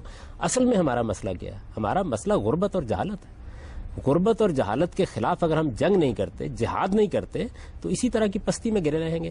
آپ جب لوگوں کو تعلیم دیتے ہیں تو ان کے اندر رفت پیدا ہوتی ہے, وہ اختلافات کے اسباب سمجھتے ہیں, پھر وہ اس کے بعد میوچل ریسپیکٹ کے ساتھ, باہمی احترام کے ساتھ. فرقے تو پھر بھی نہیں ختم ہوئے نا؟ نہیں, فرقے ختم ہو جاتے ہیں, مکاتب فکر رہ جاتے ہیں. جس وقت آپ تعلیم عام کر دیتے ہیں تو اس کے بعد یعنی مغرب میں آپ یہ دیکھیے کہ فلسفے میں, سائنس میں کیا نقطہ ہے نظر ختم ہو گئے.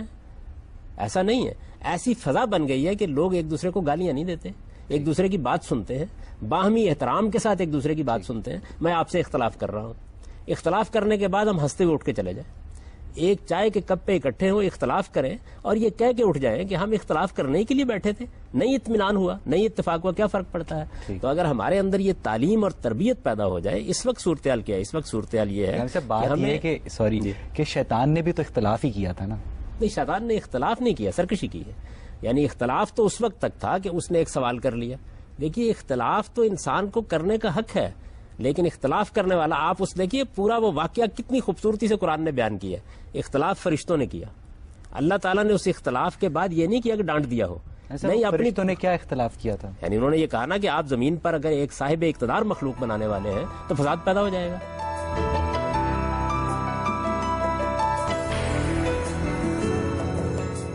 غام صاحب یہ بھی تو کہا جاتا ہے کہ شیاطین کو انسان سے 2000 سال پہلے بنایا گیا تھا اور وہ بھی صاحب ارادہ اور صاحب اختیار تھے، تو کیا انہوں نے فساد کریٹ نہیں کیا جتنا انسانوں نے کیا؟ بات یہ کہ جنات کے اندر بھی فساد پیدا ہوا اور فرشتوں کے سامنے ان کی بھی تصویر موجود تھی، وہ یہ جانتے تھے کہ ان کے اندر بھی فساد کے آثار موجود ہیں، لیکن کیوں ہے؟ اس لیے کہ ارادہ و اختیار دیا گیا ہے. آدم کو بھی جب ارادہ و اختیار دے کے زمین کی بادشاہی دینے کا اعلان کیا گیا تو انہوں نے اختلاف کیا، لیکن بڑے ادب کے ساتھ اختلاف کیا، اپنی بات پیش کی. اللہ تعالیٰ نے اس کے جواب میں ڈانٹ نہیں دیا ان کو، پوری اپنی اسکیم کی وضاحت کی.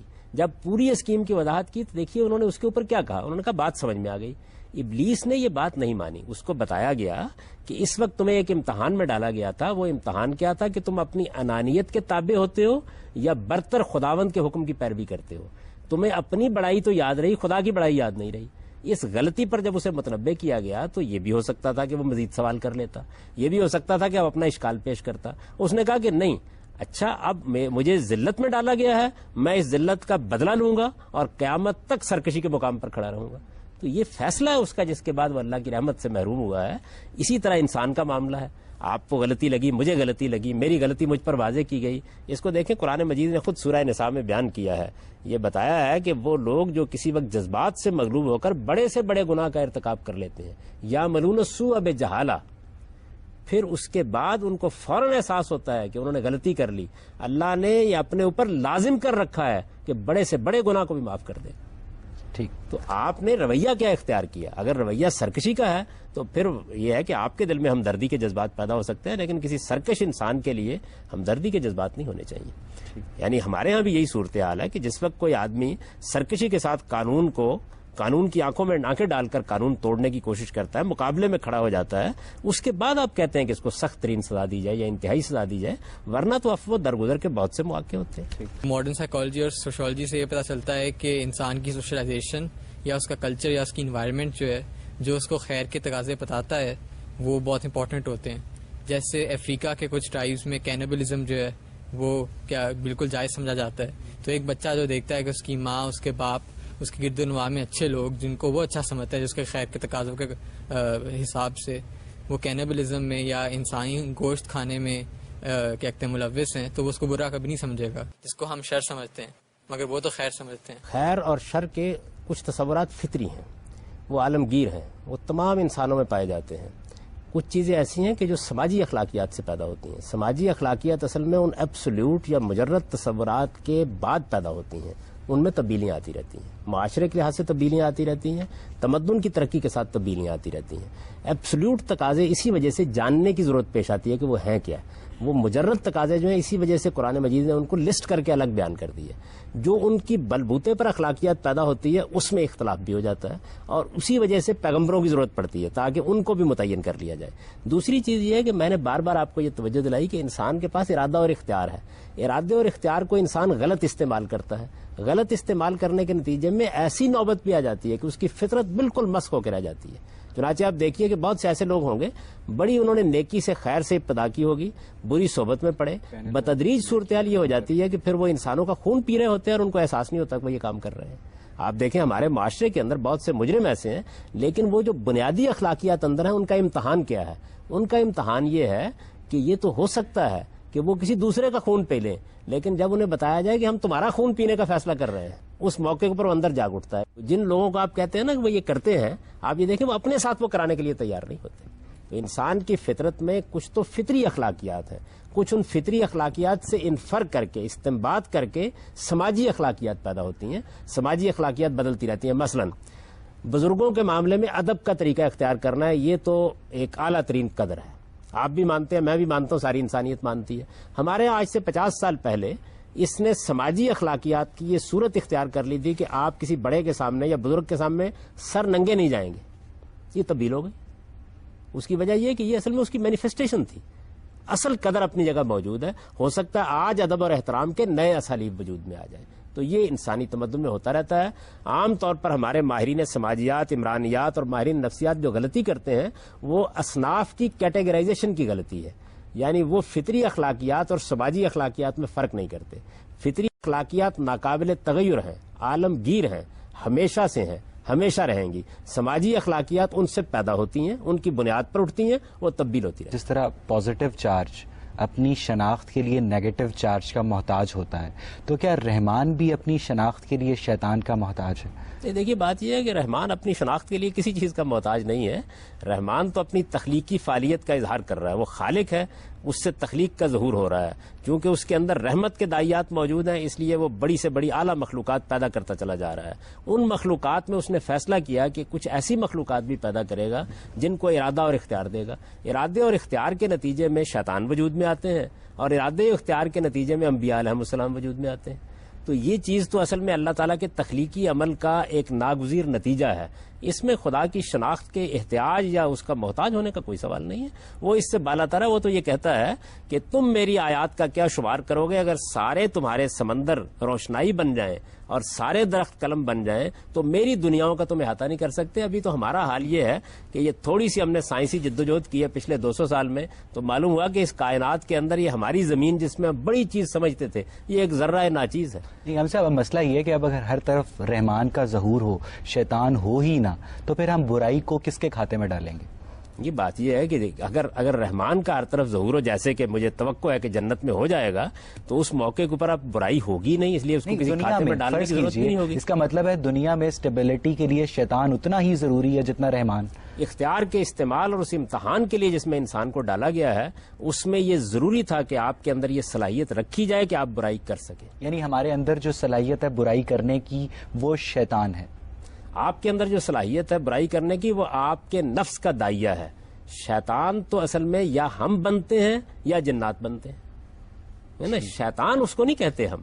ہمارے نفس کے اندر اللہ تعالیٰ نے اس کو دیکھے کیسے بیان کیا, بتایا وَنَفْسٍ وَمَا سَوَّاهَا فَأَلْهَمَهَا فُجُورَهَا وَتَقْوَاهَا. میں نے انسانی نفس کو, انسانی شخصیت کو تشکیل دیا, میں نے اسے بنایا, اور جب اس کو نیک سکھ سے درست کیا تو اس کے اندر یہ صلاحیت رکھ دی کہ یہ چاہے تو خیر کا راستہ اختیار کرے, چاہے تو شر کا راستہ اختیار کرے. غامدی صاحب, یہاں سے ہم آپ کی بات کو آگے بڑھائیں گے, لیکن ناظرین اس سے پہلے وقت ہوا ایک چھوٹے سے بریک کا. حاضر ہوتے ہیں بریک کے بعد.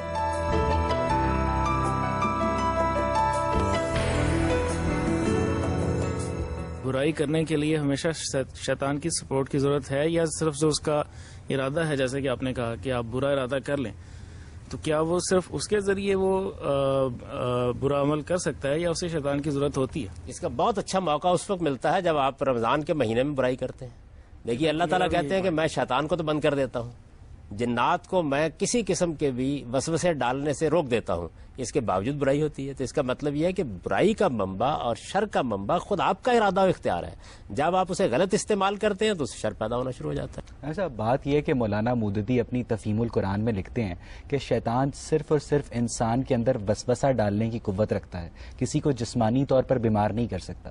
تو پھر یہودی جادوگر لبید بن عاصم نے کس طرح آن حضور کو شیطانی جادو سے جسمانی طور پر بیمار کر دیا؟ یہ دیکھیے بات یہ ہے کہ یہ بات کہ جادو کیا چیز ہے, یعنی جادو ایک نفسی علم ہے.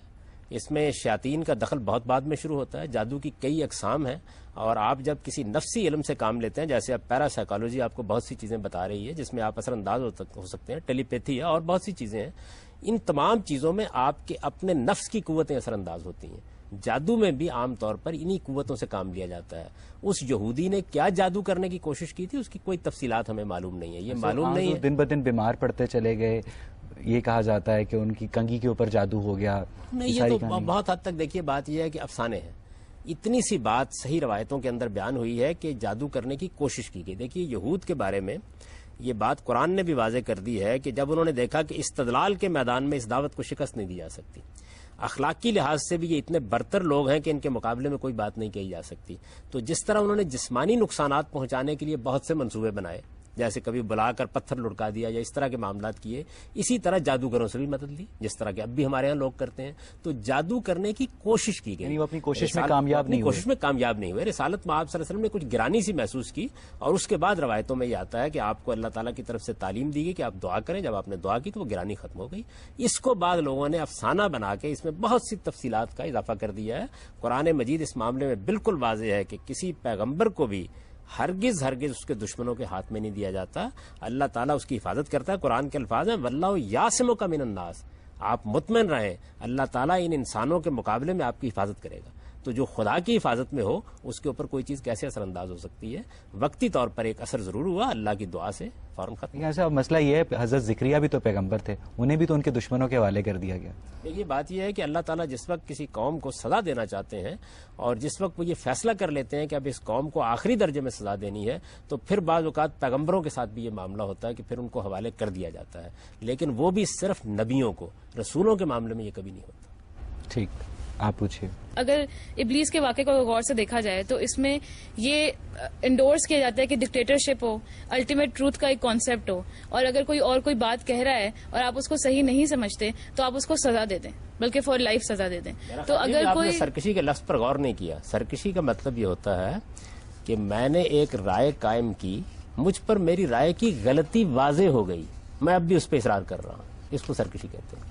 تو اگر مجھ پہ میری رائے کی غلطی واضح رائے کا نہیں کر مطلب یہ ہے سکتا, اگر آپ کی غلطی واضح نہیں ہوئی تو پھر تو آپ استدلال کریں گے نا, آپ بات بیان کریں گے, آپ دوسرے کی بات سننے کے لیے تیار ہوں گے.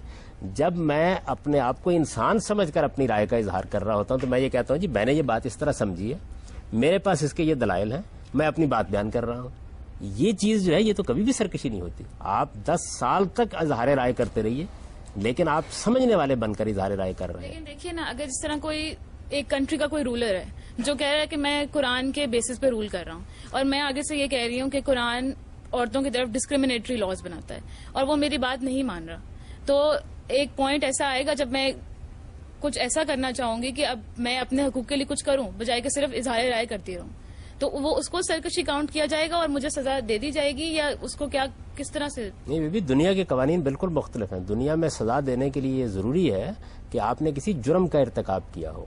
اگر آپ مسلمان ہیں اور مسلمان کی حیثیت سے آپ نے اسلام کے کسی قانون کسی قاعدے کی خلاف ورزی کی ہے تو اس کو خود بتا دیا گیا ہے کہ وہ کیا چیزیں ہیں جس میں آپ کو دنیا کے اندر پوچھا جا سکتا ہے, وہ کیا چیزیں ہیں جن میں خدا ہی پوچھے گا.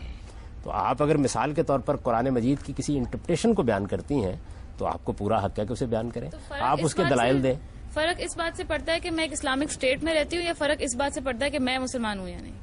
کی بات یہ ہے کہ آپ مسلمان ہیں تو آپ سے اس کے لحاظ سے تقاضے کیے جائیں گے. آپ نے definition اسلام تو کو چھوڑ subjective دیا ہے تو آپ سے اس کے لحاظ سے بات کی جائے تو گی. یہ تو سبجیکٹو ڈیفینیشن ہے, ہو سکتا ہے یہ میں تو آپ کو سمجھتی ہوں بتانا کہ میں مسلمان ہوں اور کوئی اور سمجھتا ہو کہ میں مسلمان یہ آپ کو بتانا ہے. اگر آپ کہتی ہیں کہ میں مسلمان ہوں تو پھر آپ سے پوچھا جائے گا کہ آپ جو بات بیان کر رہی ہیں یہ قرآن میں کہاں لکھی ہوئی ہے, آپ سے پوچھا جائے گا یہ بات حدیث میں کہاں لکھی ہوئی ہے. آپ کہتی ہیں میں مسلمان نہیں ہوں تو پھر استدلال قرآن اور حدیث کی بنیاد پر نہیں ہوگا, پھر عقل عام کی بنیاد پر ہوگا. یعنی مجھے اپنی پوزیشن تو واضح کرنی ہوگی نا. مثال کے طور پر میں نے فیصلہ کر لیا کہ میں فوج میں بھرتی ہو جاؤں گا. جب میں فوج میں بھرتی ہو گیا تو اب پھر میرے اوپر وہ ڈسپلن نافذ ہوگا نا جو فوج کے لیے ہے. میں نکل آتا ہوں وہاں سے, نکل آتا ہوں تو اب ظاہر ہے کہ مجھ پر وہ نافذ نہیں ہوگا. تو اسلامی ریاست کا کیا مطلب ہے؟ اسلامی ریاست کا مطلب یہ نہیں ہے کہ آپ سے آپ کی آزادی چھین لی جائے گی. آپ اپنی رائے دیجئے, آپ اختلاف کیجئے, اپنی انٹرپریشن کو پیش کیجئے, البتہ جو اکثریت کی رائے سے قانون بنا دیا جائے گا وہ نافذ ہو جائے گا اور اس سے بھی اختلاف کا حق آپ کو حاصل رہے گا. یہ تو دیکھیے کوئی ریاست نہیں چل سکتی. ریاست چلانے کی کیا بنیادیں ہیں؟ یا تو شخصی ہوگا, یعنی کسی ایک شخص کو آپ اختیار دے دیں گے کہ وہ دنیا کا نظم چلائے یا آپ کی ریاست کا نظم چلائے. اسلام اس کا حامی نہیں ہے. وہ تو یہ کہتا ہے کہ ایک جمہوری ریاست ہونی چاہیے, نہ شخصی ہونی چاہیے نہ طبقاتی ہونی چاہیے. دنیا کے اندر اب تک جو حکومت کے نظام وجود میں ہے یا تو شخصی ہوتا ہے, مغلوں کی حکومت قائم تھی.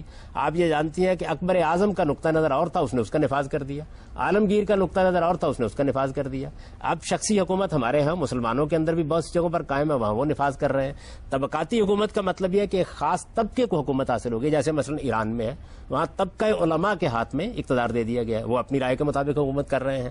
تیسرا راستہ یہ ہے کہ جمہوری حکومت قائم کی جائے. تو اسلام جس چیز کو کہتا ہے وہ جمہوری حکومت ہے. جمہوری حکومت کا مطلب یہ ہے, نہیں کرتے کہ اس پورے واقعے سے جو ابلیس اور اللہ کے درمیان کا جو واقعہ ہے, اس سے مونارکی اور ڈکٹیٹرشپ کو انڈورس کیا جاتا ہے, اور کیونکہ اس کو کہا جاتا ہے کہ وہ ایک الٹیمیٹ جسٹس ہے جو ابلیس کو سزا ملی وہ الٹیمیٹ جسٹس ہے. تو کیونکہ صرف خدا کی یہ خیال تھا کہ وہ سرکشی کر رہا ہے اور ابلیس کا یہ خیال نہیں تھا, تو وہ دونوں اپوزنگ فورسز ہیں, تو ان کے بیچ میں ڈیموکریسی تو کہیں نظر نہیں. دونوں اپوزنگ فورسز نہیں ہیں, ان میں سے ایک خالق ہے اور ایک مخلوق ہے.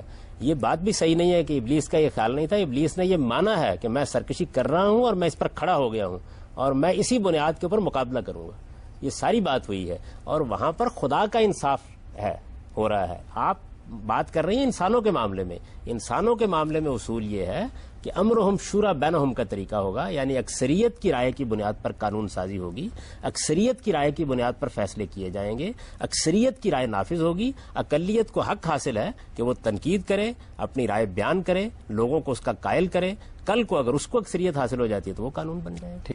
تو دونوں چیزوں کو ملائیے نہیں. ایک دنیوی قانون ہے, ایک خدا کے ساتھ معاملہ ہے.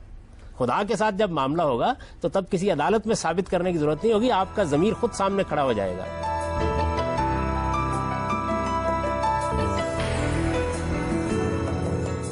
چاہے انسان خیر کا رستہ اختیار کرے, چاہے انسان شر کا رستہ اختیار کرے, تو پھر شیطان تو پھر اس کا وجود تو بے معنی ہو جاتا ہے. ابلیس کو تو پھر ریٹائر ہو جانا چاہیے. دیکھیے بات یہ ہے کہ جس وقت آپ خیر یا شر کا راستہ اختیار کرتے ہیں تو اس کے بعد انسانوں کے اندر سے بہت سے لوگ آپ پر اثر انداز ہونا شروع ہو جاتے ہیں. ان کو آپ کیا نام دیں گے؟ شیطانی کا نام دیں گے. اوپر بھی تو خیر اور شر اثر انداز ہو رہا ہے نا.